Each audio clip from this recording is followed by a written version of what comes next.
નમસ્કાર વિદ્યાર્થી મિત્રો, લિબર્ટી કેરિયર એકેડમીમાં આપ સૌનું હાર્દિક સ્વાગત છે. એનસીઈઆરટીની સિરીઝમાં આજે આપણે છઠ્ઠા ધોરણના અંદર 9મા પાઠની ચર્ચા કરશું કે જેનું નામ છે વેપારીઓ, રાજાઓ અને તીર્થયાત્રીઓ. આપણે પહેલા ચેપ્ટરમાં એવું જોયું હતું કે ઇતિહાસને જાણવાની સામગ્રીઓમાં મહત્વપૂર્ણ સ્ત્રોત તરીકે વિદેશી યાત્રીઓ, ભારતીય યાત્રીઓના યાત્રા વૃત્તાંતો કામ લાગતા હોય છે. રાજાઓ દ્વારા બનાવવામાં આવેલા ઘણા બધા સ્થાપત્યો, મંદિરો અને શિલાલેખો, સ્તંભાલેખો કામ લાગતા હોય છે. વેપારી સંઘો દ્વારા અલગ અલગ જગ્યાએ જે વેપારી મથકો બનાવેલા હોય એ પણ કામ લાગતા હોય છે. તો આ ચેપ્ટરમાંથી આપણને એવી જ કંઈક માહિતી પ્રાપ્ત થવાની છે. સૌથી પહેલો પોઈન્ટ, ભાઈ પ્રાચીન ભારતની અંદર જે કંઈ પણ વસ્તુઓ અલગ અલગ સ્થળે બનતી હતી, બરાબર, તે સમગ્ર ભારતમાં ફેલાવવાની પાછળનું મૂળ કારણ શું હતું? તો કે ભારતની અંદર ચાલતો વેપાર. ઉદાહરણ તરીકે ઉત્તર ભારતની અંદર ભાઈ સુતરાઉ કાપડ બનતું હોય, દક્ષિણ ભારતમાં સિલ્કનું કાપડ બનતું હોય, પરંતુ સુતરાઉ કાપડ અને સિલ્કના કાપડના પુરાવા આપણને સમગ્ર ભારતમાંથી મળે છે. આનો સીધો મતલબ શું થયો કે વસ્તુઓ એક સ્થળેથી બીજા સ્થળે જતી હશે, બરાબર, જેના આધારે આપણને એ ખબર પડી કે ઉદાહરણ તરીકે ગુજરાતનો વેપાર કેટલા વિસ્તારો સાથે હતો, બરાબર. દક્ષિણ ભારતનું રાજ્ય હતું તો તેનો વેપાર કેટલા વિસ્તાર સાથે હતો, ઉત્તર ભારતના રાજ્યનો વેપાર કેટલા વિસ્તાર સાથે હતો, અને એ બધી વસ્તુઓ પણ મળી. ઓકે, હવે દક્ષિણ ભારતની કઈ કઈ વસ્તુઓ બહુ ફેમસ હતી? તો કે દક્ષિણ ભારતમાંથી મળતું સોનું, મરી મસાલા, બરાબર. અલગ અલગ મરી મસાલા આપણે ભોજનની અંદર તેનો ઉપયોગ કરતા હોઈએ જ છે, અને ખાસ કરીને આ મરી મસાલા વિશ્વવિખ્યાત છે પ્રાચીન સમયથી અત્યારના સમય સુધી. ખાસ કરીને તેમાં કાળા મરી આવે છે, બરાબર. પછી અન્ય કિંમતી પથ્થરો એ બહુ બધા પ્રખ્યાત હતા, અને સ્પેસિફિકલી કહું તો કાળા મરી જે હતા એની માંગ તો મધ્ય એશિયાના દેશોમાં પણ હતી, યુરોપિયન દેશોમાં પણ હતી, આફ્રિકન દેશોમાં પણ હતી.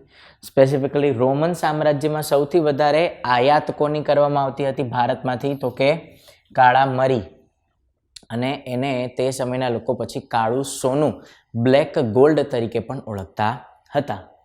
પછી તો કે દક્ષિણ ભારતના વિસ્તારમાં આપણને અનેક રોમન સામ્રાજ્યના ચલણી સિક્કાઓ પ્રાપ્ત થયા છે. બહુ બધા વેપારી મથકો પણ પ્રાપ્ત થયા છે જ્યાંથી રોમન લોકોના વસવાટના પુરાવા મળ્યા હોય, ચાહે તેમના વસ્ત્રો હોય, બરાબર, ચાહે તેમના અલગ અલગ ઘરેણાં હોય, બરાબર, એ બધું આપણને પ્રાપ્ત થયું છે. હવે બે રીતના રસ્તા હતા ભાઈ ભારત અને રોમન સામ્રાજ્યના વેપારના. પેલું સ્થળ માર્ગ. હવે સ્થળ માર્ગ આપણે કન્સિડર કરીએ તો એ લોકો ભારતથી ક્યાં જતા? ઈરાન, ઈરાનથી જતા ઈરાક, ઈરાકથી ક્યાં જતા? તો કે આધુનિક સિરિયા છે ત્યાં, સિરિયાથી પ્રવેશ કરતા ટર્કીમાં, અને ટર્કીથી પ્રવેશ કરી જતા યુરોપ, રોમન સામ્રાજ્યમાં, બરાબર. તો આ જમીનનો માર્ગ હતો. તમે વર્લ્ડ મેપનો નકશો લઈ આ બધા દેશોને એકબીજા સાથે જોડશો તો એક સરસ મજાનો રસ્તો બની જશે, જેનાથી ભારતનો વેપાર યુરોપ સાથે થઈ શકતો હતો. બીજો સમુદ્રનો માર્ગ હતો, અને સમુદ્રનો માર્ગ પણ સદીઓ જૂનો છે જ, બરાબર. ભાઈ યુરોપના લોકો ભૂમધ્ય સમુદ્રમાં પહોંચતા, બરાબર, ત્યાંથી રાતા સમુદ્રમાં પહોંચતા, અને ત્યાંથી અરેબિયન સમુદ્રમાં પહોંચતા, અને આ રીતે ભારતમાં પહોંચી જતા હતા. બીજો રસ્તો તો કે ભૂમધ્ય સમુદ્રથી રાતા સમુદ્રથી પછી એ લોકો પહોંચે દક્ષિણ ભારતમાં, બરાબર. તો ત્યાંથી પણ આરામથી વેપાર ચાલતો હતો. તો સમુદ્રી માર્ગ પણ હતો અને સ્થળ માર્ગ પણ હતો, અને ખાસ કરીને સમુદ્રના રસ્તા દ્વારા જે વેપાર ચાલતો તે સસ્તો પણ પડતો, અને એ વેપાર ચલાવવા માટે વેપારી પવનો, જેને આપણે ટ્રેડ વિન્ડ્સ અને વેસ્ટર્ન પવનો, પશ્ચિમિયા પવનો તરીકે ઓળખીએ છીએ, બરાબર, વેસ્ટર્ન વિન્ડ અથવા ટ્રેડ વિન્ડ, બરાબર. તો એ પણ બહુ મદદ કરતા. કઈ રીતે કરતા? ભાઈ ભારતની અંદર 4 અલગ અલગ ઋતુઓ આવે છે: શિયાળો, ઉનાળો, ચોમાસું અને પાછા ફરતા પવનોની ઋતુ. તો જે સમય પાછા ફરતા પવનોની ઋતુ હોય, જો અત્યારે ચાલતા કેલેન્ડરના મહિના મુજબ કહું તો ઓક્ટોબર, નવેમ્બર, ડિસેમ્બરનો મહિનો, જ્યારે પાછા ફરતા પવનોની ઋતુ હોય તે સમયે ભારતીય વેપારીઓ અને વિદેશી વેપારી જે ભારતમાં રહેતા હોય એ બધા પશ્ચિમના દેશો તરફ જાય, ચાહે મધ્ય એશિયા હોય, યુરોપ હોય, એ બધા વિસ્તારો તરફ જાય. અને પછી તો કે પશ્ચિમના પવનો ભારત તરફ આવે, બરાબર. એ ક્યારે? ત્યારે ચોમાસાની સિઝન શરૂઆત થાય ત્યારે. આજના મહિના મુજબ કહું તો જૂન, જુલાઈ, ઓગસ્ટ મહિનો જે ગણાય ને ત્યારે. તો ત્યારે જે વિદેશી વેપારીઓ હોય બરાબર, યુરોપ અને મધ્ય એશિયાના દેશોમાં, અને ભારતીય વેપારીઓ જે તે વિસ્તારમાં રહેતા હોય એ બધા ભારત તરફ આવી જાય આ ટ્રેડ વિન્ડના સહારે. બરાબર, ઓકે. ખાસ કરીને દક્ષિણ ભારતમાં કયો વિસ્તાર વેપારની દ્રષ્ટિએ સૌથી વધારે સમૃદ્ધ હતો? તો કાવેરી નદીનો જે વિસ્તાર હતો તે સમૃદ્ધ હતો. શું કામ? કારણ કે તે વિસ્તાર એકદમ ફળદ્રુપ છે. કાવેરી નદી બહુ મોટી નદી છે, બરાબર, અને આજુબાજુ બહુ બધા એના મેદાનો બનાવે છે, અને સાથે સાથે ત્યાં ચોલ ચેર પાંડ્ય એવા બધા સામ્રાજ્યોની પણ રચના થયેલી હતી. બરાબર, તો ત્યાં મોટા વેપારી મથકો બનેલા હતા, રાજાઓ દ્વારા સારું પ્રશાસન પણ ચલાવવામાં આવતું હતું, તો એનો વેપાર અતિશય સમૃદ્ધ થઈ ગયો હતો. તમે જોઈ શકો, બરાબર, અહીં ચોલ ચેર પાંડ્યનો વિસ્તાર છે, બરાબર, આ કાવેરી નદીનો આખો વિસ્તાર તમે જોઈ શકો.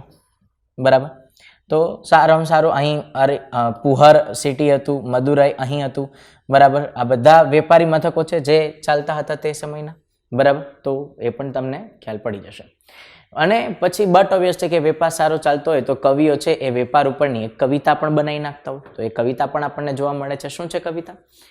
આ કવિતા આપણને કેમાંથી મળી છે? તો કે સંગમ સાહિત્યમાંથી પ્રાપ્ત થઈ છે. બરાબર, અને આ કવિતામાં જે પૂર્વનો સમુદ્ર છે, મતલબ કે બંગાળનો સમુદ્ર, બરાબર, એ બંગાળના સમુદ્રમાં સ્થિત પુહાર પટન આ જે સિટી હતું, જે વેપારી મથક હતું, બરાબર, ચોલ સામ્રાજ્યનું બહુ મોટું વેપારી મથક હતું. બરાબર, એમાં જે કંઈ પણ માલ સામાન લાવવામાં આવે છે એનું વર્ણન આપણને જોવા મળે છે. જેમ કે સમુદ્રી જહાજો પર લાए गए तेज तर्रार घोड़े, मतलब घोड़ाની આયાત થતી હશે. ગાડીઓ પર કાલી મિર્ચ की गठरिया, मतलब એની નિકાસ થતી હશે. हिमालय से मिले रत्न और सोना, दक्षिण की पहाड़ियों से चंदन की लकड़ियां, दक्षिणी सागर के मोती और पूर्वी सागर के मूंगे, गंगा और कावेरी की फसलें, श्रीलंका से आए खाद्यान्न, म्यांमार के बने मिट्टी के बर्तन और दुर्लभ कीमती आयात. बराबर, આનો સીધો મતલબ એ થઈ ગયો કે આપણી નિકાસ વધારે હતી, આયાત ઓછી હતી. બરાબર, તો આ કવિતા દ્વારા આપણને આયાત નિકાસની વસ્તુઓ પણ ખબર પડી શકે. આ મુદ્દો તમને સમાજ જીવનમાં કામ લાગશે. બરાબર, તમને એમ કહેવામાં આવે કે ભાઈ સંગમ યુગના સમયમાં ભારતનો જે યુરોપ સાથે વેપાર ચાલતો હતો તેના વિશેની માહિતી આપો, તો આ કવિતાનો ઉલ્લેખ પણ તમે તેમાં કરી શકો, જે સંગમ સાહિત્યમાંથી મળી છે. નેક્સ્ટ, સંગમ સાહિત્યમાં એક શબ્દ આપણને જોવા મળે છે, જે શબ્દ છે મુવેન્દાર. બહુ બધી કવિતાઓમાં આ શબ્દનો ઉપયોગ થયેલો જોવા મળે છે. અને મુવેન્દારનો મતલબ શું થશે? તો કે શાસક. બીજો મતલબ શું થશે? મોટા વેપારી. બરાબર, તો તે વિસ્તારના શાસકો કોણ? તો કે ચોલચેર પાંડ્ય, તેમના માટે પણ મુવેન્દાર શબ્દનો ઉપયોગ કરવામાં આવેલો છે. હવે આ જે ત્રણ રાજ્ય છે, ચોલચેર પાંડ્ય, આ બધા ગણરાજ્ય હતા શરૂઆતમાં, અને કેટલા વર્ષ પહેલા વિકસિત થયા? 2300 વર્ષ પહેલા એ વિકસિત થઈ ચૂક્યા હતા. જ્યારે મૌર્ય સામ્રાજ્ય ચાલતું હતું તે જ સમયે આ બધા વિકસિત થઈ ગયા હતા. બરાબર, અને મૌર્ય સામ્રાજ્યની અંદર જ આવી જતા હતા. ઓકે, હવે આ જે દરેક રાજ્ય છે ને એમાં સત્તાના બે કેન્દ્ર હતા. એક તો કે રાજધાની, અને બીજું તો કે મહત્વનું વેપારી મથક. બરાબર, જેમ કે ચોલ રાજ્ય છે તો એના માટે પતનપુહર અને કાવેરી પટ્ટનમ એવા બે સિટી હતા.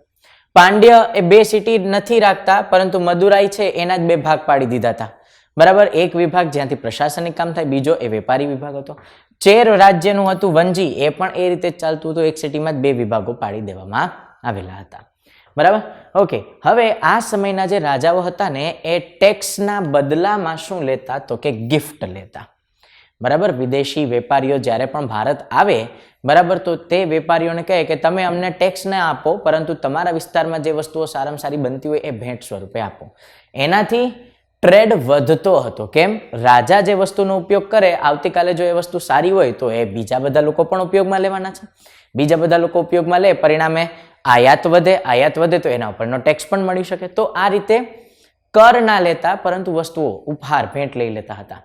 બરાબર, પછી તો કે આર્થિક રીતે શક્તિશાળી હતા જ આ બધા રાજાઓ, તો એ લોકો સૈન્ય અભિયાન ઉપર નીકળતા હતા અને સામસામે કોઈ યુદ્ધ લડે. બરાબર, અને એમાં જે વ્યક્તિ જીતી જાય, જે વ્યક્તિ જીતે એ શું કરે? તો કે હારેલા વ્યક્તિ પાસે શુલ્ક વસૂલાત કરે. ભાઈ ટેક્સ લઈ લે કે લાવો ભાઈ આટલા રૂપિયા આપો તો તમને ફરી પાછું શાસન કરવા દે, બાકી તમારું રાજ્ય અમે લઈ લેશું. બરાબર, હવે જે પૈસા આપણને યુદ્ધ વિજય પછી મળ્યા હોય એની વહેંચણી કરવાની થાય. ભાઈ એ જે ધન હતું એમાંનો એક ભાગ રાજાને મળતો, બીજો ભાગ સૈનિકોને મળતો, ત્રીજો ભાગ ધાર્મિક દાનમાં જતો હતો. બરાબર, અને ચોથો ભાગ તો બહુ ઇઝી એન્ડ સિમ્પલ, આ પ્રજા કાર્ય માટે ઉપયોગમાં લેવામાં આવતો હતો. જેટલું ધન આવતું હતું એના 4 ભાગ પડતા હતા.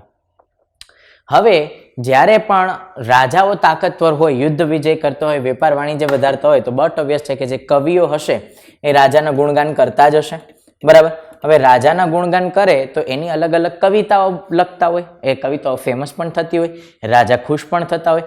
રાજા ખુશ થાય તો જે કવિઓ છે એને શું આપે? ભેટ આપે. કોની ભેટ આપતા? કિંમતી ઝવેરાત આપતા, સોનાના ઘરેણા આપી દેતા, ઘોડા આપતા, હાથી આપતા, રથ આપતા, સુંદર કપડાઓ આપતા, જેમાં રેશમી કપડાં પણ હોઈ શકે, સુતરાઉ કપડાં પણ હોઈ શકે, યુનાની કપડાઓ પણ હોઈ શકે, બરાબર. તો આ બધી ભેટ એ કોને મળતી? તો કે આપણા સારા સારા સંગમ સાહિત્યના કવિઓને ભેટ મળતી હતી, બરાબર. ફરી પાછું તમે જોઈ શકો દક્ષિણ ભારતનો વિસ્તાર, આ આખો જે વિસ્તાર હતો ને, બરાબર, આનો વેપાર ચાલતો હતો રોમન સામ્રાજ્યની સાથે. નેક્સ્ટ, હવે આપણને એ ક્વેશ્ચન થાય કે ભાઈ સિલ્ક રૂટ, આ શબ્દ આપણે બહુ સાંભળેલો છે, બરાબર. એમાં પણ જે લોકો ભારત અને ચીનના સંબંધોને ફોલો કરતા હશે, બરાબર, તો એમને ખ્યાલ હશે કે ચીનનો એક ઇનિશિયેટિવ છે વન બેલ્ટ વન રોડ, બરાબર. તો એ શું છે? એ પ્રાચીન સિલ્ક રૂટને પાછો પુનઃજીવિત કરવાનો એક પ્લાન છે. તો એ સિલ્ક રૂટ એકચ્યુઅલમાં હતો શું?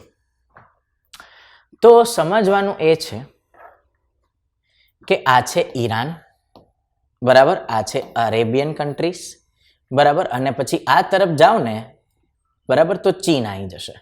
હવે અહીં જે લાલ લાલ આખા પોઈન્ટ્સ દેખાય છે, બરાબર, એ બધા શું છે? એ બધા સિલ્ક રૂટના ભાગ છે, બરાબર. આ આખું રોમન સામ્રાજ્ય છે, રેડી. અને આ લાલ લાલ રંગવાળું જે દેખાય ને, એ સિલ્ક રૂટ હતો. અને એ સિલ્ક રૂટ એ કોના કબજામાં હતો? તો કે ચીનના કબજામાં, મતલબ ત્યાં એડમિનિસ્ટ્રેશન ચીનના લોકો સંભાળતા હતા. પછી તો કે જે આ આખો રસ્તો દેખાય છે આપણને, બરાબર, આછા વાદળી રંગનો, બરાબર, તો એ કોના પાસે હતો? તો કે એ રોમન સામ્રાજ્યના શાસકો પાસે હતો, બરાબર. ભવિષ્યમાં જ્યારે ચીન નબળું પડશે તો આ જ વિસ્તાર, જે લાલ લાલ વિસ્તાર છે ને, ત્યાં કોનું શાસન આવી જશે?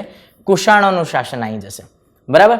પછી મેં તમને સમુદ્રી માર્ગ કીધો હતો, તો એ આ સમુદ્રી માર્ગ છે, બરાબર. અહીં અરેબિયન સમુદ્ર, અહીં લાલ સમુદ્ર, બરાબર, અહીં પછી ભૂમધ્ય સમુદ્ર, એ રીતે આખો સમુદ્રી માર્ગે વેપાર ચાલતો હતો, બરાબર. અને આ જે આખો વિસ્તાર હતો, બરાબર, ફારસની ખાડીવાળો અને અરેબિયન વિસ્તાર, એ કોના કબજામાં હતો? ફારસના રાજાના કબજામાં હતો. તો ત્યાં એમનું શાસન ચાલતું હતું. તો અલગ અલગ જમીનના રસ્તાઓ પણ હતા, સમુદ્રનો રસ્તો પણ હતો, અને આ રીતે સારામાં સારો વેપાર ચાલતો હતો, બરાબર. આ સિલ્ક રૂટનો એક બીજો મેપ, બરાબર, બીજો ભાગ તમે કહી શકો, બરાબર. આ આખું કુષાણ સામ્રાજ્ય હતું, જે ભારતમાં પણ થોડા સમય માટે આવેલું હતું, બરાબર. તો આ આખો વિસ્તાર એમની પાસે આવી જતો હતો, બાજુમાં ફારસી સામ્રાજ્ય, બરાબર. તો એ રીતે આખું વ્યવસ્થિત વેપાર ચાલતો હતો. પ્લસ ભારતીય વેપારીઓ છે ને, એ અહીં સમુદ્રના માર્ગે ચીન સાથે પણ વેપાર કરતા હતા, બરાબર. ચીનથી આગળ રશિયા સાથે પણ વેપાર ચાલતો હતો.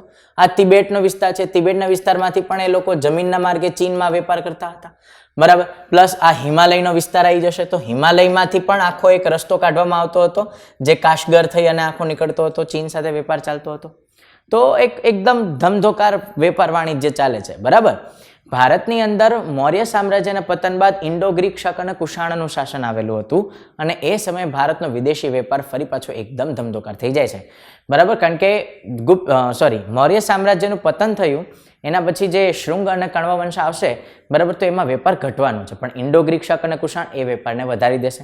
જેમ કે ઇન્ડો ગ્રીક છે એ યુરોપ સાથે વેપાર ચાલુ કરાવી દેશે, શક લોકો છે એ મધ્ય એશિયા સાથે વેપાર ચાલુ કરાવી દેશે, કુષાણો છે એ ચીન સાથે વેપાર ચાલુ કરાવી દેશે, અને પછી બસ ગુપ્ત સામ્રાજ્ય એ સર્વોચ્ચ કાળ, સુવર્ણકાળ ગણાઈ જશે, બરાબર. ઓકે, તો આ બે ચિત્રો દ્વારા તમને આ બધી માહિતી પ્રાપ્ત થઈ શકશે, બરાબર. દક્ષિણ ભારતની અંદર માજીરમ, પોડુકા, મસુલીપટ્ટનમ, ગુજરાતનું આ બેરી ગાજા, બરાબર, એ મહત્વના વેપારી મથકો હતા, જ્યાંથી આયાત નિકાસ બહુ વધારે કરવામાં આવતી હતી. હવે જ્યારે આ ચોલચેર પાંડ્ય શાસકો રાજ્ય ચલાવતા હતા, અંદરો અંદર લડતા હતા, સમયાંતરે નબળા પડતા હતા, તો એમના 200 વર્ષ પછી, એટલે કે ઈસવીસન પૂર્વ 1લી સદીના સમયમાં સાતવાહન સામ્રાજ્યનો ઉદય થાય છે, બરાબર. સાતવાહન સામ્રાજ્ય એટલા માટે પણ આપણે ભણવાનું થાય, યાદ રાખવાનું થાય, કારણ કે એ દક્ષિણ ભારતનું પ્રથમ સામ્રાજ્ય ગણાય છે, બરાબર. આ જે ચોલચેર પાંડ્ય હતા એ બધા ગણરાજ્ય હતા અને નાના નાના વિસ્તારોને જ પોતાના પ્રશાસનની અંદર રાખતા હતા. પરંતુ સાતવાહન સામ્રાજ્ય, જે મહારાષ્ટ્ર, આંધ્રપ્રદેશ, કર્ણાટક, ગોવા, તમિલનાડુ, કેરલા, લંકા, લક્ષદ્વીપ, માલદીવ્સ, બરાબર, અને સાથે સાથે બંગાળ, ઓરિસ્સા એ બધા વિસ્તાર ઉપર સાતવાહનોનું શાસન હતું. તો પ્રથમ સામ્રાજ્ય છે દક્ષિણ ભારતનું. એ લોકો પણ પોતાના યુરોપના વેપાર માટે બહુ બધા પ્રખ્યાત હતા. વધારે સાતવાહનોની માહિતી તમને આપણા મેઇન લેક્ચર્સની અંદર મળી જશે. બરાબર. હવે સાતવાહનના કયા રાજા સૌથી વધારે તાકાતવર? તો કે ગૌતમીપુત્ર શાતકર્ણી. હવે આ માહિતી આપણને ક્યાંથી મળે છે? તો કે ગૌતમીપુત્ર શાતકર્ણી જે હતા એમના માતા એટલે કે ગૌતમી બાલાશ્રી, બરાબર, એમનો દાન અભિલેખ આપણને જોવા મળેલો છે. બરાબર, જે પૈઠાણ નામનું સિટી છે, બરાબર, ત્યાંથી આપણને આ આખો દાન અભિલેખ મળેલો છે. એમાં આપણને બહુ બધી માહિતી મળે છે. સાતવાહન સામ્રાજ્યના શાસકોને દક્ષિણાપતસ્વામી કહેવામાં આવતા હતા. બરાબર, અને તેમનું સામ્રાજ્ય બહુ જબરજસ્ત ચાલતું હતું. રેશમ માર્ગની કથા મેં તમને હમણાં જ કીધી એ રીતે સિલ્ક રૂટ એકદમ વ્યવસ્થિત ચાલતો હતો, ધંધોકાર વેપાર થતો હતો. હવે રેશમના કપડાની ખાસિયત શું છે? તો આપણને બધાને ખબર છે કે રેશમના કીડા છે, બરાબર, એમાંથી અલગ અલગ રેસા નીકળતા હોય. એ રેસાને સાચવવામાં આવે અને એને એકબીજા સાથે ગૂંથવામાં આવે, વણવામાં આવે અને પછી આખું કાપડ તૈયાર થાય. આ કાપડની ખાસિયત એ છે કે આ કાપડ આપણા હાથ અથવા શરીરની સાથે જ્યારે ઘસાય ને તો આપણને એકદમ સ્મૂધ લાગે. બરાબર, એટલે એ કાપડ પહેરવાની પણ મજા આવે. પ્લસ સિલ્ક છે એ ચમકદાર કાપડ હશે. બરાબર, તો પ્રાચીન સમયથી લઈને અત્યારના સમય સુધી જેટલા પણ મોટા મોટા શાસકો થઈ ગયા એ બધા સિલ્કના કાપડ જરૂર પહેરતા. કદાચ ગરમી થતી હોય અને સુતરાઉ કાપડ પહેરવું જરૂરી હોય તો એમ પહેરી લેતા, પણ ઉપર એક સિલ્કનું શોલ કે એ ટાઈપ કંઈક ઓઢી લેતા, એટલે ભવ્યતા એમની દેખાઈ જાય. બરાબર, પ્રાચીન સમયમાં સિલ્કના કાપડ મોંઘા હતા, અત્યારે પણ કમ્પેરિઝનમાં મોંઘા જ છે. બરાબર, પણ એકબીજાને ભેટ આપવા માટે સિલ્કના કાપડનો ઉપયોગ બહુ વધારે થતો. એમાં પણ જો એમ્બ્રોઇડરી કરેલી હોય તો એ બહુ મોટી ભેટ ગણાતી. બરાબર, તો એ રીતે સિલ્કની ખાસિયત હતી. હવે આ સિલ્ક આપણને મળ્યું ક્યાંથી? તો કે ભાઈ આજથી 7000 વર્ષ પહેલા ચીનમાં આ સિલ્કના કાપડનો આવિષ્કાર થઈ ચૂક્યો હતો. બરાબર, અને એટલે જ ચીન છે એ પોતાના વેપાર વાણિજ્યને બહુ સારું વધારી શકે છે. બરાબર, અને એટલે જ જે વેપારનો રસ્તો હતો એને સિલ્ક રૂટ નામ પણ દેવામાં આવ્યું, કારણ કે યુરોપમાં સિલ્કના કાપડની ડિમાન્ડ બહુ વધારે થઈ ગઈ હતી. બરાબર, તો ચીન, મધ્ય એશિયા અને યુરોપ, તો એટલે જ સિલ્ક રૂટ કહેવાય છે. નેક્સ્ટ, ભેટ સ્વરૂપે રેશમના કાપડનું આદાન પ્રદાન થતું. 2000 વર્ષ પહેલા રેશમનો વેપાર વધ્યો અને આજે આખો સિલ્ક રૂટ હતો. સિલ્ક રૂટના જે અલગ અલગ રસ્તાઓ હતા અને એ રસ્તાઓ જે સામ્રાજ્યમાં પડતા ત્યાંના રાજાઓ બહુ બધો ટેક્સ પણ વસૂલ કરી નાખતા હતા વેપારીઓ પાસેથી. નેક્સ્ટ, બધા શાસકો, ચાહે ચીનવાળા હોય, ચાહે ઈરાનવાળા હોય, ચાહે ભારતવાળા શાસકો હોય કે યુરોપિયન શાસકો હોય, એ બધાનો ઈરાદો એવો હતો કે એ સિલ્ક રૂટ ઉપર આપણો સંપૂર્ણ કબજો થઈ જાય. બરાબર, એટલે બહુ બધા યુદ્ધો ચાલતા હતા. આજથી 2000 વર્ષ પહેલા કુષાણ લોકો આ યુદ્ધોમાં સફળ થયા અને સમગ્ર સિલ્ક રૂટ ઉપર એમનો એક છત્રી કબજો આવેલો હતો. બરાબર, એમના મુખ્ય વેપારી મથકો કયા કયા હતા? તો કે તક્ષશિલા છે, પેશાવર જે તે સમયે પુરુષપુર તરીકે ઓળખાતું હતું, મથુરા, એ બધા મુખ્ય મથકો હતા. હવે તમને થાય કે સાહેબ આ જે ત્રણે તમે સિટી બોલ્યા એ તો ભારતવાળા જ સિટી છે. યસ, કુષાણોનું જે કેપિટલ હતું એ ભારતમાં હતું, પુરુષપુર, પેશાવર આજનું. બરાબર, તો બસ એટલે જ તો મેં કીધું ને કે ઇન્ડો ગ્રીક શાક અને કુષાણ લોકો જે શાસન કરશે એમાં ફાયદો અલ્ટિમેટલી ભારતને પહોંચશે. તો આ રીતે હતું. બરાબર, પ્લસ ત્યાંથી સિંધુ નદીથી બલુચિસ્તાન અને ઈરાનનો રસ્તો પણ આપણને તક્ષશિલાથી મળી જતો. તો એ ત્યાં એ વિસ્તારોમાં પણ વેપાર ચાલતો. મતલબ પ્રાચીન મેસોપોટેમિયા અને સિંધુ ખીણનો વેપાર હતો એ રસ્તો પણ કુષાણ લોકોએ ઓપન કરી નાખ્યો. બરાબર, જે અવેસ્તન સંસ્કૃતિના કારણે બંધ થઈ ગયો હતો એ કુષાણો ઓપન કરી નાખે છે. ઓકે, પછી તો કે ભાઈ મધ્ય એશિયાના વિસ્તારમાં સોનાના સૌથી પહેલા ચલણી સિક્કા કોણે બહાર પાડ્યા? તો કે કુષાણ લોકોએ બહાર પાડ્યા. પણ કયા વિસ્તારમાં? મધ્ય એશિયામાં. ભારતમાં સોનાના સૌથી પહેલા ચલણી સિક્કા ઇન્ડો ગ્રીક વંશના શાસકોએ બહાર પાડેલા છે. ભાઈ આ કુષાણ લોકો જે હતા ને એ બૌદ્ધ ધર્મના પ્રચારક હતા. મતલબ બૌદ્ધ ધર્મને માનતા હતા. તો બૌદ્ધ સાધુઓ એ મધ્ય એશિયા, યુરોપ, આફ્રિકા ખંડ, બરાબર, પછી ચીન, જાપાન, દક્ષિણ પૂર્વ એશિયા, એ બધા વિસ્તારોમાં બૌદ્ધ સાધુઓને મોકલવામાં આવતા હતા કુષાણ શાસકો દ્વારા. કુષાણ શાસકોમાં સૌથી તાકાતવર કોણ હતા? તો કે કનિષ્ક, જે આજથી 1900 વર્ષ પહેલાના શાસક છે. મહાન કુષાણ શાસક હતા, મહાન બુદ્ધિસ્ટ શાસક હતા. તેમને બીજા અશોક તરીકે ઓળખવામાં આવે છે. તેમના સમયમાં બૌદ્ધ ધર્મની ચોથી ધર્મસભાનું આયોજન થયું હતું કુંડલવન, કાશ્મીરમાં, ઈસવીસન 72ના વર્ષમાં. બરાબર, પછી તે ધર્મસભાના અધ્યક્ષ કોણ હતા? ઉપાધ્યક્ષ કોણ હતા? બરાબર, તો અશ્વઘોષ છે, બરાબર, એ પોતે ઉપાધ્યક્ષ હતા, બરાબર. અને આ જે આખી ધર્મસભા હતી એનું મહત્વ એ છે કે તેમાં મહાયાન અને હીનયાન એ બે સંપ્રદાય અલગ પડી ગયા. વસુમિત્ર હતા એ આ સભાના અધ્યક્ષ હતા, રેડી, અને ખુદ કનિષ્ક રાજા આ સભાની અંદર આવેલા હતા. અને અહીંથી મહાયાન સંપ્રદાય જે આગળ આવ્યો એણે સંસ્કૃત ભાષાને અપનાવી લીધેલી હતી. તો આ ચોથી બૌદ્ધ ધર્મસભામાં બહુ બધા કાર્યો થયેલા હોય છે. અશ્વઘોષ સાહેબ છે, એમના દ્વારા બુદ્ધ ચરિતમ પુસ્તકની રચના કરવામાં આવી. આપણી ક્લાસ 3ની અલગ અલગ એક્ઝામ્સમાં આ સવાલ પૂછાઈ ગયો છે કે બૌદ્ધ ધર્મના લોકોની રામાયણ કયા પુસ્તકને કહેવાય છે? આન્સર આવશે બુદ્ધ ચરિતમ. હવે આ એક અહીં આપણને સાંચીના સ્તૂપની એક ફોટોગ્રાફ આપવામાં આવેલો છે. હવે અહીં આપણે શું સમજવાનું છે તો કે ભાઈ આ જે સાંચીનો સ્તૂપનો ફોટોગ્રાફ છે ને એ કોનો છે? તો કે આ બોધિ વૃક્ષ છે, બરાબર. બોધિ વૃક્ષની નીચે અહીં ગૌતમ બુદ્ધ બેઠા હતા અને એમને જ્ઞાન પ્રાપ્ત થયું હતું, બરાબર. આ બધા ગૌતમ બુદ્ધના અનુયાયીઓ છે, બરાબર. તો અહીં આપણને એ જોવા મળે કે ભલે મૌર્ય સામ્રાજ્યનું પતન થઈ ગયું પરંતુ તેમ છતાં મૌર્ય સામ્રાજ્યના રાજાઓએ જે સ્તૂપોની રચના કરી હતી તે કેટલા બધા જબરજસ્ત સારા છે કે આજના સમયમાં પણ આટલા વ્યવસ્થિત સ્તૂપ આપણને જોવા મળે છે, બરાબર. સ્તૂપો શું છે શું નહીં એ આગળના ચેપ્ટર્સમાં આવી જશે. મહાયાન સંપ્રદાયની રચના પ્લસ કનિષ્કના સમયમાં શું થયું? ગાંધાર મૂર્તિકલા વિકસિત થઈ, બરાબર. હવે ગાંધાર મૂર્તિકલા છે એની અંદર શું છે તો કે ગ્રીક મૂર્તિકલા અને ભારતીય મૂર્તિકલાનો સંગમ છે ગાંધાર મૂર્તિકલા, બરાબર. એક બીજો પોઈન્ટ કે ભાઈ આ જે મૂર્તિકલા છે એની અંદર ગૌતમ બુદ્ધના અલગ અલગ હેન્ડ જેસ્ચર એટલે કે હસ્ત મુદ્રાઓ વાળી મૂર્તિઓ બનાવવામાં આવી, બરાબર. ગૌતમ બુદ્ધના માથાની પાછળ ગોળ ગોળ આભા મંડળ આભા ચક્ર બનાવવામાં આવ્યું, એ એની ખાસિયત છે. તક્ષશિલા, ગાંધાર અને મથુરા એ બધા આ મૂર્તિઓના બનાવવાના મુખ્ય કેન્દ્રો હતા, બરાબર. પીપળાના વૃક્ષના ચિત્રો આપણને મૂર્તિઓ જોવા મળી. નિર્વાણ, બરાબર, નિર્વાણ પ્રાપ્તિ બતાવી હોય તો પણ પીપળાના વૃક્ષનું ચિહ્ન બતાવવામાં આવતું હતું. એ બધા અલગ અલગ પ્રકારની મૂર્તિઓ આપણને જોવા મળે છે. પ્લસ આ જ ટાઈમે એક બૌદ્ધ ધર્મમાં નવો કોન્સેપ્ટ અથવા નવો સિદ્ધાંત વિકસિત થયો જેને આપણે બોધિસત્વનો સિદ્ધાંત કહીએ છીએ. What is બોધિસત્વ? બોધિસત્વ શું છે? તો બહુ ઇઝી એન્ડ સિમ્પલ કે બોધિસત્વ એ જીવ છે કે જેને જ્ઞાન પ્રાપ્તિ થઈ ચૂકી છે, પરંતુ બોધિસત્વ છે એને અન્ય બધા જીવોની દયા છે, એટલે એ પોતે સીધા મોક્ષ નથી મેળવતા પરંતુ પૃથ્વી ઉપર જ રહે છે, અન્ય સજીવોને માર્ગદર્શન આપે છે કે તે સજીવો પણ કઈ રીતે મોક્ષ પ્રાપ્ત કરી શકે. આને કહેવાય બોધિસત્વ. એમને જ્ઞાન પ્રાપ્ત થઈ ગયું છે, મોક્ષ એમને પ્રાપ્ત થઈ ચૂક્યો છે, પરંતુ એ જતા નથી કારણ કે બીજા બધા સજીવોને પણ એ મદદ કરવા માંગે છે. એટલે તો આ જે આખો સિદ્ધાંત હતો તે વિકસિત થયો ભારતમાં અને આ સિદ્ધાંત પછી મધ્ય એશિયામાં, ચીનમાં, જાપાનમાં બધે જગ્યાએ ગયો અને બધે જગ્યાએ બોધિસત્વની પૂજાઓ થવા લાગી, બરાબર. દક્ષિણ પશ્ચિમ ભારતના વિસ્તારમાં પણ આ સમયે બૌદ્ધ ધર્મનો પ્રચાર થયો, બરાબર. ત્યાં બહુ બધા ગુફા વિહારોની રચના થઈ અને આ જે ગુફા વિહારો હતા એનું અન્ય એક મહત્વ એ હતું કે ગુફા વિહારોની સાથે સાથે વેપારી મથકો પણ બની ગયા, બરાબર.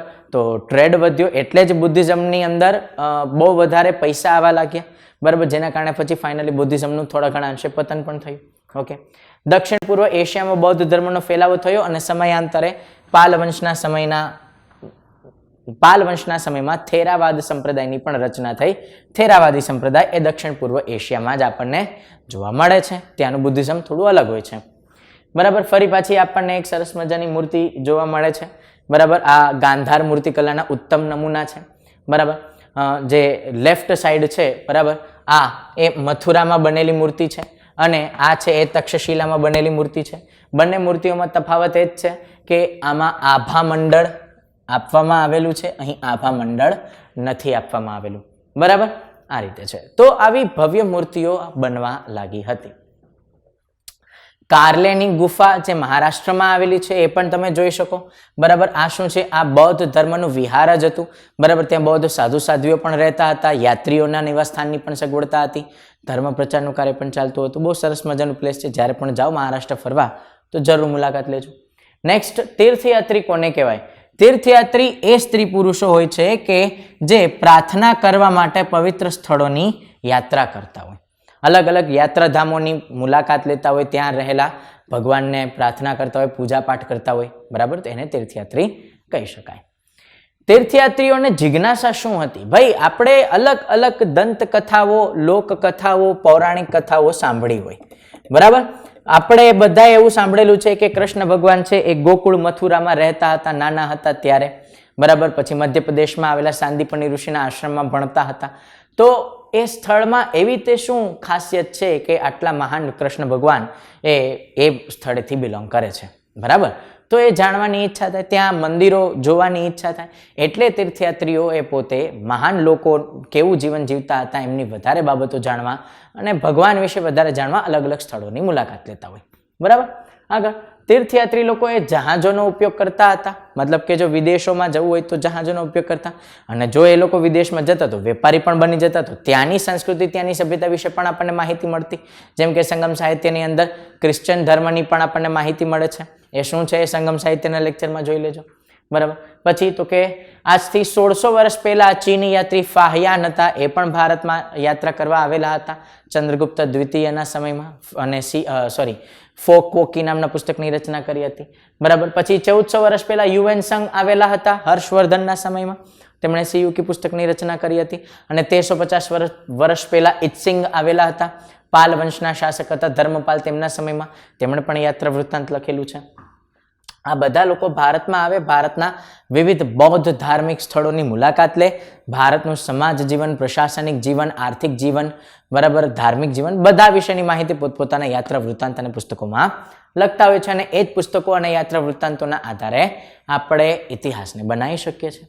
પ્લસ આ એ ટાઈમ હતો જ્યારે ભક્તિ સંપ્રદાયનો ઉદય થયો હતો. હવે શું કામ ભક્તિ સંપ્રદાયનો ઉદય થયો? બહુ ઇઝી એન્ડ સિમ્પલ. ભાઈ વૈદિક ધર્મ જે હતો એ ઉત્તર વૈદિક કાળ પછી નબળો પડવા લાગ્યો. શું કામ? કારણ કે તેની અંદર અમુક દૂષણોએ પ્રવેશ કરી લીધો હતો, એટલા માટે. પરંતુ સમયાંતરે બ્રાહ્મણોને સમજાઈ ગયું કે જો આપણે આ બધા દૂષણોને નહીં હટાવીએ તો ધીમે ધીમે ધર્મ સમાપ્તિ તરફ જતો રહેશે, અને સુધારો હંમેશા બધા ધર્મોમાં હોવો જ જોઈએ. તો બસ બ્રાહ્મણો પણ આ વાતનો સ્વીકાર કરે છે અને અયોગ્ય બલિ પ્રથા એને હટાવી દે છે. બધા વર્ણને એક સમાન કરી નાખે છે, બધાને શિક્ષાનો આધાર આપી દે છે, બધાને મોક્ષ પ્રાપ્ત કરવાનો અધિકાર આપી દે છે, બરાબર. તો એના આધારે હવે ભક્તિ સંપ્રદાયની શરૂઆત થઈ ગઈ. અને ભક્તિ સંપ્રદાયનું મૂળ તેમણે ક્યાંથી લીધું? તો કે શ્રીમદ ભાગવદ ગીતામાંથી, જે વૈદિક સાહિત્ય જ હતું. તો હવે બ્રાહ્મણોએ લોકોને સમજાવ્યું કે તમે ભગવાનની ભક્તિ કરશો, ભલે તમને સંસ્કૃત મંત્રો નહીં આવડતા હોય તો પણ ચાલશે, ભગવાનની ભક્તિ કરશો તો પણ ભગવાન તમને પ્રાપ્ત થઈ શકે છે. તો બસ લોકો છે એ ફરી પાછા બ્રાહ્મણ ધર્મ, વૈદિક ધર્મ, હિન્દુ ધર્મનો સ્વીકાર કરવા લાગ્યા, અને પરિણામ સ્વરૂપે ભારતમાં બુદ્ધિઝમ, જૈનિઝમનો પ્રભાવ ધીમે ધીમે ઘટવા લાગ્યો. બીજો મુદ્દો, ભક્તિ સંપ્રદાયનો ઉદય થયો તો એમાં અલગ અલગ ઉપસંપ્રદાયો પડ્યા. જેમ કે અમુક લોકો કોની ભક્તિ કરતા હોય? ભગવાન શિવશંકરની, અમુક ભગવાન વિષ્ણુની પૂજા કરતા હોય, અમુક દુર્ગા માતાની પૂજા કરતા હોય. તો બ્રાહ્મણોએ આ વખતે રૂઢિચુસ્તતા ના અપનાવી. એમણે એક જ વાત કીધી કે તમે ભગવાનના કોઈ પણ સ્વરૂપની પૂજા કરો, આ ભક્તિ કરો, આરાધના કરો, એમાં કોઈ વાંધો નથી, મોક્ષ તમને મળશે. જેના કારણે લોકો વચ્ચે એકતા વધી, અલગ અલગ સંપ્રદાયો વચ્ચે એકતા વધી, બરાબર. ભક્તિ સંપ્રદાયનું મહત્વ એ જ છે કે ગમે તેવા સામાન્ય વ્યક્તિ હોય એને પણ તમે આ સંપ્રદાયમાં જોડી શકતા હતા. એટલે જ આ જે ભક્તિ સંપ્રદાય હતો એ ઝડપથી પ્રચારિત થઈ ગયો. શ્રીમદ ભાગવદ ગીતામાં ભક્તિનો ઉલ્લેખ હતો એટલે ઓથેન્ટિસિટી મળી ગઈ, બરાબર.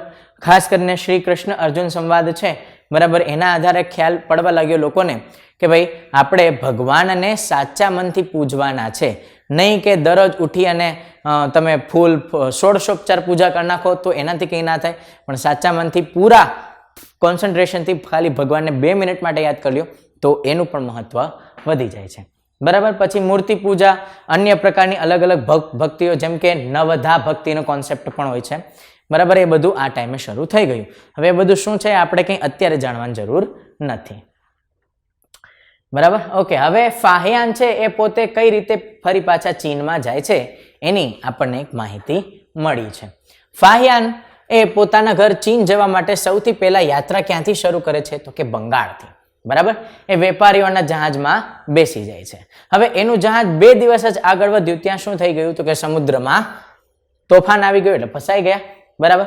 પછી વેપારીઓ છે એ પોતાનો જીવ બચાવવા માટે એમની સાથે જે માલ સામાન હતો એને ફેંકવાની કોશિશ કરે છે, જેથી કરીને જહાજ વજનમાં હલકું રહી શકે અને શાંતિથી આપણે કિનારા સુધી પહોંચી શકીએ. પરિણામ સ્વરૂપે ફાહિયાન પણ છે એ પણ પોતાનો સામાન ફેંકી દે છે, જેમાં ઘણી બધી પાંડુલિપિઓ, જે બૌદ્ધ ધર્મ સંબંધિત બહુ બધી માહિતી હતી, ભગવાન બુદ્ધની મૂર્તિઓ, બરાબર, એને નથી ફેંકતા. એના સિવાયનું જે બીજો બધો સામાન હતો એ ફેંકી દે છે. બરાબર. તેમણે પોતાની ભારત યાત્રા દરમિયાન જે કંઈ પણ વસ્તુઓ લખી હતી એ બધી પોતાની પાસે રાખે છે. 13 દિવસ પછી તોફાન રોકાઈ જાય છે અને આ ટાઈમ પછી પણ એમણે સમુદ્રનું વર્ણન કેવું કર્યું કે સમુદ્ર અસીમ અનંત છે. બરાબર, કેટલો એનો છેડો છે એ કોઈને ખબર નથી. સૂર્ય, ચંદ્ર, તારાની ગતિ એમની ગતિ જોઈ અને આપણે સમયનો અંદાજો, દિશાનો અંદાજો લગાડી શકીએ, પરંતુ સમુદ્રમાં તોફાન આવે ત્યારે આવું કંઈ પણ કરવું શક્ય હોતું નથી. અસંભવ થઈ જાય છે કે પૂર્વ ક્યાં છે, પશ્ચિમ ક્યાં છે, કંઈ ખબર ના પડે. અને એમાં પણ જો વરસાદ અને રાત હોય, બરાબર, તો આપણને એ પણ ખબર ના પડે કે ભાઈ આપણે કેમ આગળ વધવું. બરાબર, તો પછી હવા જે દિશામાં આપણને લઈ જાય એ દિશામાં જ જવું પડે. બરાબર. તો ભારતથી જાવા, જે ઇન્ડોનેશિયામાં આવેલું છે, ત્યાં સુધી પહોંચતા તેમને 90 દિવસથી પણ વધારે દિવસો લાગી ગયા. પછી જાવામાં એ 5 મહિના સુધી રોકાય છે અને ત્યારબાદ બીજા વેપારી જહાજમાં બેસી અને ચીન આરામથી પહોંચી જતા હોય છે. બરાબર.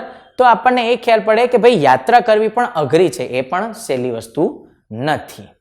ચલો, હવે બટ ઓબ્વિયસ સિમ્પલ છે કે ભાઈ ફાહિયાન સાહેબ છે એ ભારતમાં આવ્યા અને ભણ્યા હતા.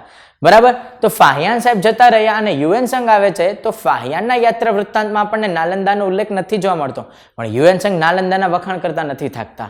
તો આ નાલંદા છે શું?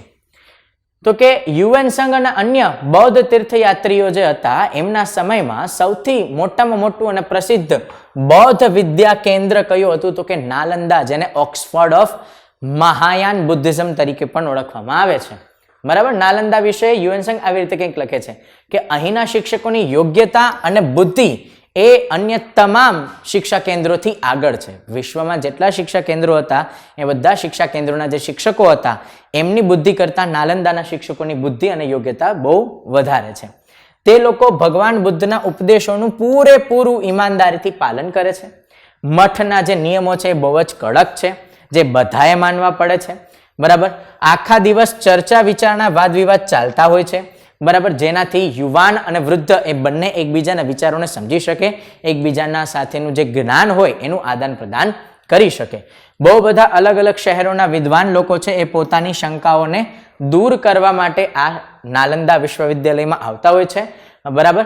અને નવા વિદ્યાર્થીઓ જે ભણવા આવે છે ને એને પ્રવેશ આપતા પહેલા ક્વેશ્ચન કોણ પૂછી લે છે? તો કે દ્વારપાળ, મતલબ કે આ યુનિવર્સિટીના જે ગેટ કીપર હતા, દ્વારપાળ હતા, ચોકીદાર ભાઈ હતા, એ જ વિદ્યાર્થીઓ જે આવતા હોય એડમિશન લેવા માટે એને એવા અઘરા સવાલ પૂછતા કે એમના સવાલના જવાબ અમુક આપી જ ના શકાતા અને વિદ્યાર્થીઓ ડરીને ભાગી જતા.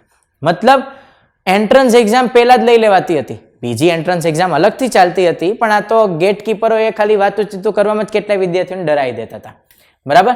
હા, હવે જ્યારે ગેટ કીપરના અથવા દ્વારપાળના સવાલોના સાચા જવાબ કોઈ વિદ્યાર્થી દે તો જ એને અંદર જવાની અનુમતિ મળતી હતી. બરાબર. 10 માંથી 7 કે 8 જેટલા સવાલોનો જો સાચો ઉત્તર દે તો અનુમતિ મળે, બાકી નહીં. મતલબ કટ ઓફ રેશિયો 70 to 80% રાખવામાં આવતો હતો. બરાબર. તો આવું સરસ મજાનું નાલંદાનું વર્ણન પણ આપણને યુએન સંઘ સાહેબના યાત્રા વૃત્તાંતમાં જોવા મળ્યું છે. બરાબર. ઓકે, હવે ગુપ્ત સામ્રાજ્ય છે. બરાબર. નાલંદા વિશ્વવિદ્યાલય એટલે ગુપ્ત સામ્રાજ્યનો સમય છે અને એ સમયમાં ભાગવત સંપ્રદાય બહુ આગળ વધી ગયો હતો. તો એની અંદરના એક ભગવાન કયા? તો કે વરાહ ભગવાન. બરાબર, જે વિષ્ણુ ભગવાનનો ત્રીજો અવતાર માનવામાં આવે છે. એની આપણને એક મૂર્તિ મળી છે એરણ, મધ્યપ્રદેશમાંથી. બરાબર. ઓકે, એ મૂર્તિના કથા અનુસાર શું છે? તો કે ભાઈ ભગવાન વરાહ છે એ શું કરે છે? તો કે પૃથ્વી છે એ જલમાં ડૂબી ગઈ હતી, તો ભગવાન વિષ્ણુએ વરાહ સ્વરૂપ ધારણ કરી અને પૃથ્વીને સમુદ્ર અથવા પાણીમાંથી બહાર લાવી હતી. તમે આ ચિત્રમાં સ્પષ્ટ જોઈ શકો. આ વરાહ ભગવાન છે અને આ કોણ છે? તો કે એક સ્ત્રી સ્વરૂપા પૃથ્વી માતા છે. બરાબર, જેને ભગવાન છે એ પોતાના દાંત દ્વારા સમુદ્રની બહાર લાવે છે. બરાબર. ઓકે, મૂર્તિ પૂજા આ સમયમાં બહુ જ વધારે વિકસિત થઈ ગઈ અને બહુ બધા મંદિરોની પણ રચના થઈ. બરાબર. તો મૂર્તિ પૂજાનું મહત્વ શું છે? ભાઈ આ ક્વેશ્ચન આપણને હંમેશા થતો હોય અને આનો આન્સર એનસીઈઆરટી જ આપી દે છે. બરાબર.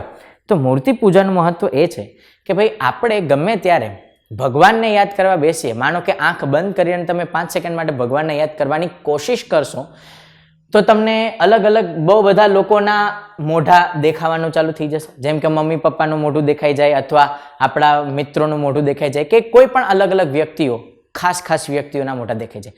મતલબ આપણું ધ્યાન કેન્દ્રિત નથી થતું. આ વાતની જાણ બ્રાહ્મણોને પણ હતી. તો બ્રાહ્મણોએ શું નક્કી કર્યું કે આપણે એક વસ્તુ બનાવીએ કે જેના ઉપર ધ્યાન કેન્દ્રિત કરી શકીએ.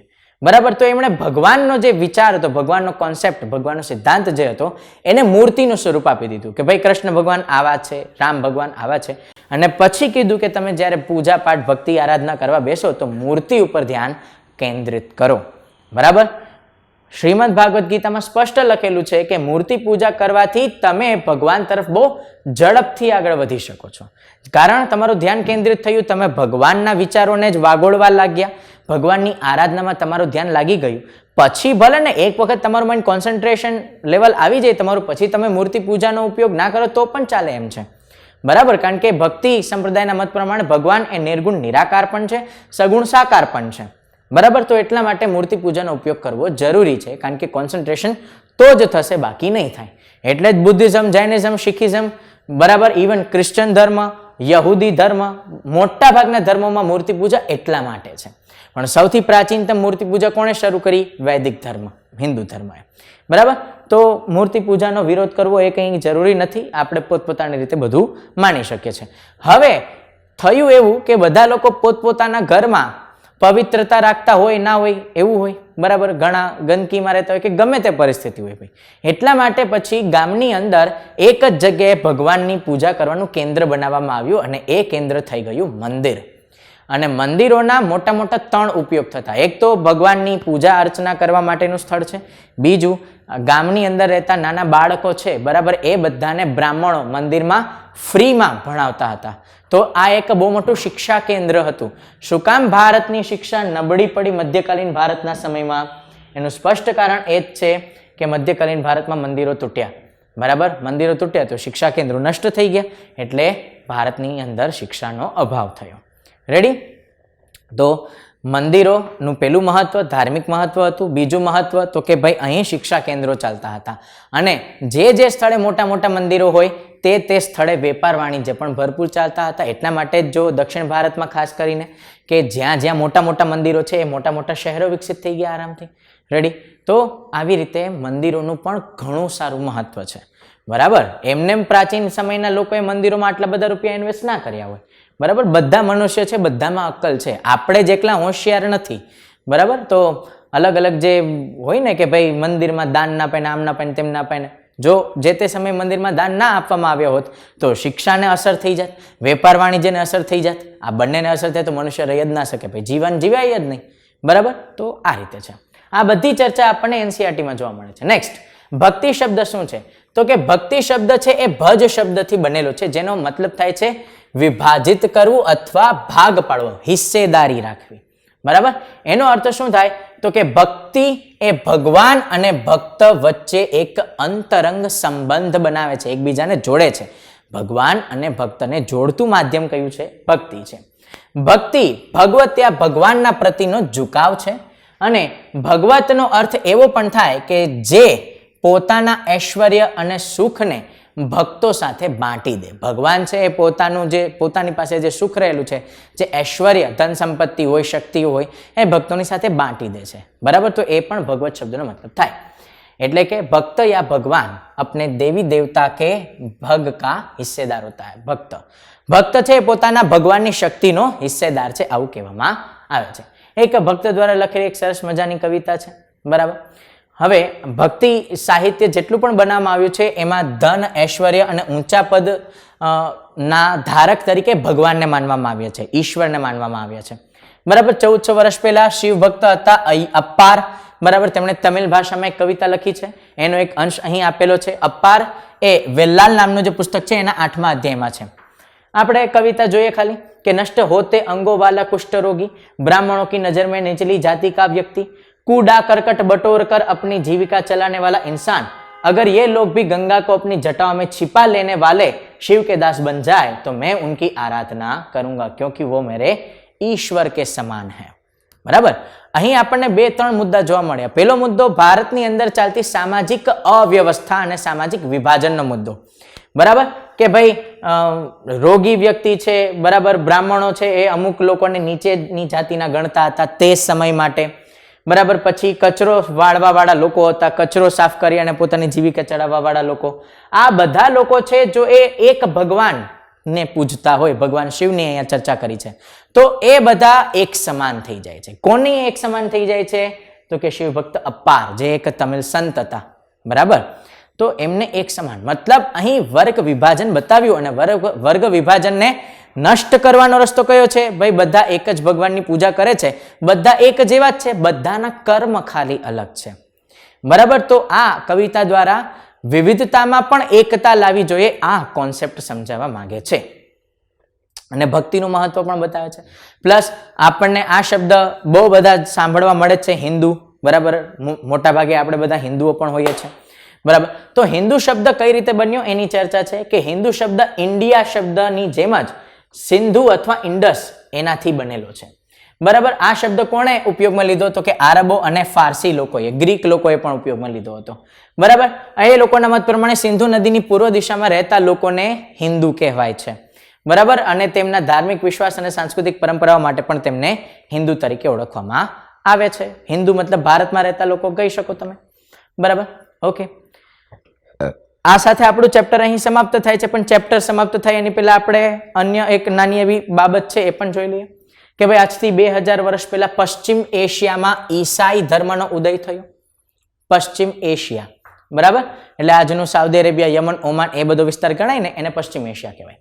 ઈસા મસીહ જે હતા આ ધર્મના મુખ્ય વ્યક્તિ ગણાય છે, મુખ્ય ભગવાન કહી શકો. એમનો જન્મ બેથલહેમમાં થયો હતો. અને તે સમયે કયું સામ્રાજ્ય હતું? તો કે રોમન સામ્રાજ્ય હતું. આ વિસ્તાર આખો રોમન સામ્રાજ્યનો હતો. ઈસા મસીહ છે, બરાબર, એ પોતે શું કહે છે કે એ પોતે આ સંસારના ઉદ્ધારક છે. મતલબ કે ભગવાનનો જે સંદેશો છે એ પોતે સામાન્ય જનતા સુધી, સામાન્ય લોકો સુધી પહોંચાડવા માટે આવેલા એક દેવદૂત પણ કહી શકો. બરાબર, ઈસા મસીહને સ્વયં કોઈ સંસાર કા ઉદ્ધારક બતાવ્યા.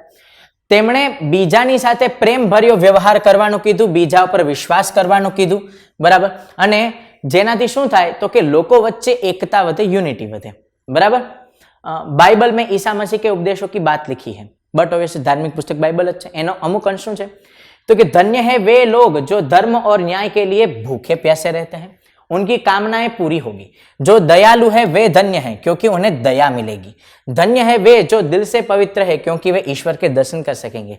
धन्य है वे जो शांति स्थापित करते हैं वही ईश्वर की संतान कहलाएंगे. बराबर, मतलब के एक रीते सामाजिक एकता राखवानी चर्चा ए आ धर्मनी अंदर कहेवामां आवी. वाद विवादोने समाप्त करवानी वात कहेवामां आवी. बराबर, ईसा मसीहना जे उपदेशो हता ए सामान्य जनताने बहु ज वधारे पसंद पड्या. एना परिणाम स्वरूपे आ बधा संदेशाओ हता ए धीमे धीमे पश्चिम एशिया, आफ्रिका खंड, यूरोप ए बधामां फैलाई गया. बराबर, अने ईसा मसीहनी ज्यारे मृत्यु थई एना 100 वर्षनी अंदर ज क्रिश्चियन धर्म छे ते भारतीय उपमहाद्वीपना पश्चिम तट पर पण आवी गयो, जेनो उल्लेख संगम साहित्यमां छे. बराबर, ओके. केरलना जे ईसाई लोको छे तेने सीरियाई ईसाई कहेवामां आवे छे. बराबर, शुं काम? कारण के ए लोको समयांतरे सीरियाना विस्तारमां ज्यारे इस्लाम धर्मनुं आगमन थयुं अने मुस्लिम लोकोनो प्रभाव वध्यो तो सीरियामां रहता मूळ निवासी लोको जे हता, जे ग्रीक लोको हता, जे क्रिश्चियन धर्मनुं पालन करता हता, ए केरल तरफ आवी जता होय छे. बराबर, तो ए विश्वना सौथी जूना क्रिश्चियन लोको गणाय छे. विश्वना सौथी जूना क्रिश्चियन लोको भारतमां छे. बराबर, ओके. पछी आ आखा चेप्टरमांथी कया कया शब्दोने याद राखवा ए समजी लईए. भाई वेपारी, मुवेनदार कोने कहेवाय, रस्ताओ कया कया हता, रेशम मार्ग अने रेशम शुं छे, कुषाण साम्राज्य शुं हतुं, महायान संप्रदाय, बोधिसत्व, थेरावाद, तीर्थयात्री, भक्ति शुं छे, आ बधा एवा महत्वना शब्दो छे जे आपणे समजी लईए तो बहु बधा क्वेश्चन आंसर मळी जशे. महत्वनी तिथिओ कई याद राखवानी तो के रेशम बनाववानी कला ए क्यां शोधाय तो के चीनमां शोधाय. केटला वर्ष पहेला? 7000 वर्ष पहेला. चोलचेर पांड्य राज्यनी रचना थई हती 2300 वर्ष पहेला. रोमन साम्राज्यमां रेशमनी मांग वधी गई हती 2000 वर्ष पहेला. कुषाण शासक कनिष्क 1900 वर्ष पहेला थया. फाहियानुं भारतमां आगमन थयुं तो 1600 वर्ष पहेला.